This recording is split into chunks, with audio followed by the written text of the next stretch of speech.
स्वागत है आप सभी का अपने यूट्यूब चैनल फ्यूचर पॉइंट में। तो दोस्तों आज की इस वीडियो में मैं बताने वाला हूं बिहार बोर्ड मैट्रिक परीक्षा 2026 के लिए साइंस का ऐसे क्वेश्चन जो बिहार बोर्ड में बार बार पूछे जाते हैं। तो इस वीडियो को शुरू से अंत तक देखिएगा, इस वीडियो को कहीं से स्किप मत कीजिएगा और इस चैनल पर नया है तो चैनल को सब्सक्राइब कीजिएगा और वीडियो को लाइक जरूर कीजिएगा। तो चलिए स्टार्ट करते हैं आज का वीडियो। तो दोस्तों यहाँ पे आपका पहला नंबर प्रश्न है, जब प्रकाश की किरणें विरल माध्यम से सघन माध्यम में प्रवेश करता है तो किरण किधर मुड़ जाता है। आपका क्वेश्चन है जब प्रकाश की किरणें विरल माध्यम से सघन माध्यम में प्रवेश करता है तो किरण किधर मुड़ता है। बताइए कमेंट करके, किरण किधर मुड़ता है। तो याद रखिएगा किधर मुड़ता है तो अभिलंब की ओर मुड़ता है। किस ओर मुड़ता है तो अभिलंब की ओर मुड़ता है। यहाँ पे आपका बी ऑप्शन राइट आंसर होगा। चलिए अगला प्रश्न की ओर चलते हैं। तो दोस्तों यहाँ पे आपका अगला प्रश्न है, नमक का रासायनिक सूत्र क्या होता है। आपका क्वेश्चन है नमक का रासायनिक सूत्र क्या होता है। तो याद रखिएगा NaCl होता है। क्या होता है तो NaCl होता है। यहाँ पे आपका ए ऑप्शन राइट आंसर होगा। चलिए अगले प्रश्न की ओर चलते हैं। तो दोस्तों यहाँ पे आपका अगला प्रश्न है, लार में कौन सा एंजाइम पाया जाता है। आपका क्वेश्चन है लार में कौन सा एंजाइम पाया जाता है। तो याद रखिएगा कौन सा एंजाइम पाया जाता है तो टाइलिन एंजाइम पाया जाता है। कौन सा एंजाइम पाया जाता है तो टाइलिन एंजाइम पाई जाता है। यहाँ पे आपका ए ऑप्शन राइट आंसर होगा, सी ऑप्शन। आगे बढ़ते हैं अगले प्रश्न की ओर। तो दोस्तों यहाँ पे आपका अगला प्रश्न है, दही में कौन सा अम्ल पाया जाता है। आपका क्वेश्चन है दही में कौन सा अम्ल पाया जाता है। तो याद रखिएगा टार्टरिक अम्ल पाया जाता है। कौन सा अम्ल पाया जाता है तो दही में यहाँ पे याद रखिएगा लैक्टिक अम्ल पाया जाता है। यहाँ पे आपका डी ऑप्शन राइट आंसर होगा। चलिए अगले प्रश्न की ओर चलते हैं, आगे बढ़ते हैं अगले प्रश्न की ओर। तो दोस्तों यहाँ पे आपका अगला प्रश्न है, वास्तविक प्रतिबिंब कैसा होता है। बताइए कमेंट करके, वास्तविक प्रतिबिंब कैसा होता है। तो याद रखिएगा उल्टा होता है। कैसा होता है तो उल्टा होता है। यहाँ पे आपका बी ऑप्शन राइट आंसर होगा। चलिए अगले प्रश्न की ओर चलते हैं।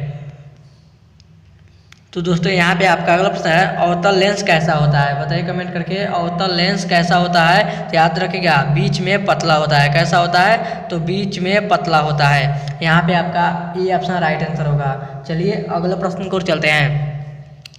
तो दोस्तों यहाँ पे आपका अगला प्रश्न है, हीरा का अपवर्तनांक कितना होता है। आपका क्वेश्चन है हीरा का अपवर्तनांक कितना होता है। तो याद रखिएगा 2.42 होता है। कितना होता है तो 2.42 होता है। यहाँ पे आपका डी ऑप्शन राइट आंसर होगा। चलिए अगले प्रश्न की ओर चलते हैं। तो दोस्तों यहाँ पे आपका अगला प्रश्न है, पानी का अपवर्तनांक कितना होता है। आपका क्वेश्चन है पानी का अपवर्तनांक कितना होता है। तो याद रखिएगा 1.33 होता है। कितना होता है तो 1.33 होता है। यहाँ पे आपका बी ऑप्शन राइट आंसर होगा। चलिए अगले प्रश्न की ओर चलते हैं। तो दोस्तों यहाँ पे आपका अगला प्रश्न है, अपसारी लेंस निम्न में से कौन सा है। आपका क्वेश्चन है अपसारी लेंस निम्न में से कौन सा है। तो याद रखिएगा अवतल लेंस को अपसारी लेंस कहते हैं। यहाँ पे आपका बी ऑप्शन राइट आंसर होगा। चलिए अगले प्रश्न की ओर चलते हैं। तो दोस्तों यहाँ पे आपका अगला प्रश्न है, पानी से भरी हुई बाल्टी में रखा हुआ सिक्का मुड़ा हुआ प्रतीत होता है किसके कारण। आपका क्वेश्चन है पानी से भरी हुई बाल्टी में रखा हुआ छड़ मुड़ा हुआ प्रतीत होता है किसके कारण। बताइए कमेंट करके किसके कारण से होता है। तो याद रखिएगा प्रकाश का अपवर्तन के कारण से होता है। किसके कारण से होता है तो प्रकाश का अपवर्तन के कारण से होता है। यहाँ पे आपका ए ऑप्शन राइट आंसर होगा। तो दोस्तों यहाँ पे आपका अगला प्रश्न है, वह कौन सा प्रक्रम है जिसके द्वारा शरीर में ऊर्जा का उत्पादन होता है।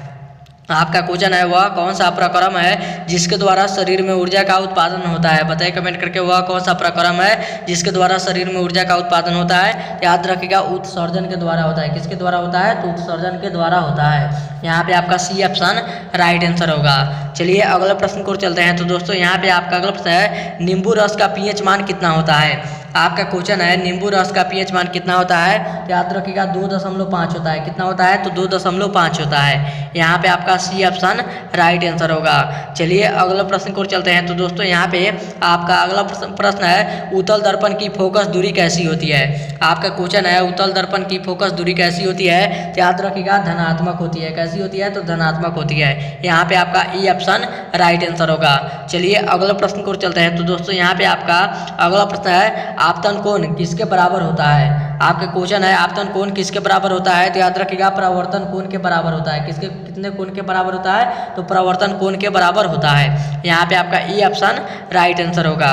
चलिए अगला प्रश्न को चलते हैं। तो दोस्तों यहाँ पे आपका अगला प्रश्न है कौन नीले लिटमस पत्र को लाल कर देता है। आपके क्वेश्चन है कौन नीले लिटमस पत्र को लाल कर देता है, तो याद रखिएगा कौन करता है, तो अम्ल करता है। यहाँ पे आपका ई ऑप्शन राइट आंसर होगा। चलिए अगले प्रश्न को चलते हैं। तो दोस्तों यहाँ पे आपका अगला प्रश्न है प्रकाश संश्लेषण द्वारा किसकी प्राप्ति होती है। आपका क्वेश्चन है प्रकाश संश्लेषण द्वारा किसकी प्राप्ति होती है, तो याद रखिएगा ग्लूकोज की प्राप्ति होती है। किसकी प्राप्ति होती है, तो ग्लूकोज की प्राप्ति होती है। यहाँ पे आपका सी ऑप्शन राइट आंसर होगा। चलिए अगले प्रश्न को चलते हैं। तो दोस्तों यहाँ पे आपका अगला प्रश्न है ताजे दूध का पीएच मान कितना होता है। आपका क्वेश्चन है ताजे दूध का पीएच मान कितना होता है, तो याद रखिएगा 6 होता है। कितना होता है, तो 6 होता है। यहाँ पे आपका सी ऑप्शन राइट आंसर होगा। चलिए अगले प्रश्न को चलते हैं। तो दोस्तों यहाँ पे आपका अगला प्रश्न है प्रिज्म का अपवर्तन कोण कितने डिग्री का होता है। आपका क्वेश्चन है प्रिज्म का अपवर्तन कोण कितने डिग्री का होता है, तो याद रखिएगा 60 डिग्री का होता है। और किसके बराबर होता है, तो प्रवर्तन कोण के बराबर होता है, वो भी 60 डिग्री का होता है। आगे बढ़ते हैं अगला प्रश्न को। तो दोस्तों यहाँ पे आपका अगला प्रश्न है टमाटर में कौन सा अम्ल पाया जाता है। आपका क्वेश्चन है टमाटर में कौन सा अम्ल पाया जाता है, तो याद रखिएगा ऑक्जेलिक अम्ल पाया जाता है। कौन सा अम्ल पाया जाता है, तो ऑक्जेलिक अम्ल पाया जाता है। यहाँ पे आपका ई ऑप्शन राइट आंसर होगा। चलिए अगले प्रश्न को चलते हैं। तो दोस्तों यहाँ पे आपका अगला प्रश्न है रक्ची कोशिकाएं पाई जाती है। आपका क्वेश्चन है रक्ची कोशिकाएं पाई जाती है, तो याद रखिएगा किस में पाई जाती है, तो पतिया में पाई जाती है।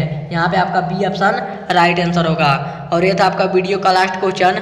अब वीडियो यहीं पे खत्म करते हैं। उम्मीद करते हैं वीडियो आप सभी को बहुत ही अच्छा लगा होगा। तो इस वीडियो में जाते जाते इस वीडियो को जरूर एक लाइक कर दीजिएगा और चैनल पर नया है तो चैनल को सब्सक्राइब जरूर कीजिएगा। तब तक मिलते हैं अगले वीडियो में। तब तक bye bye, thank you for watching. मिलते हैं अगले वीडियो में।